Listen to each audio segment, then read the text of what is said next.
যে এই পাথরটা উঠাতে পারবে তাকে নগদ 30,000 টাকা দেওয়া হবে। এ পাথর তো আমি উঠাবো। আরে এটা মেয়েদের কাজ নয়, এ পাথরটা তো আমি উঠাবো। এই পাথরটা তো অনেক ওজন, কিন্তু যেভাবে হোক এই পাথরটা আমাকে উঠাতে হবে, কেননা এই টাকা পেলে আমরা বাবা চিকিৎসা করব। হ্যাঁ বেটা, এবার তুমি পাথরটা উঠাও। ভাইয়া আমার দ্বারা হবে না। বেটা এবার তুমি উঠাও। আরে ভাইয়া এটা আমার দ্বারা হবে না। বেটা এবার তুমি উঠাও। তার আগে হে আল্লাহ, আজকে এই ভিডিওতে যে দেখবে আর একটি লাইক করে চ্যানেলটি সাবস্ক্রাইব করবে, তুমি তার সব গুনাহ মাফ করে জান্নাতে নিও।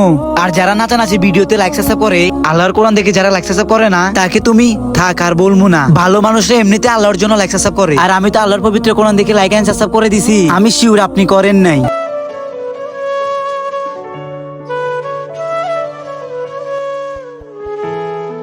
বেটা আমি এসে গেছি, তুমি পারবে, চেষ্টা করে দেখো, কারণ চেষ্টা কখনো বিফল যায় না। ইয়েস, পেরেছি, আমি পেরেছি। বেটা এ নাও তোমার নগদ 30,000 টাকা।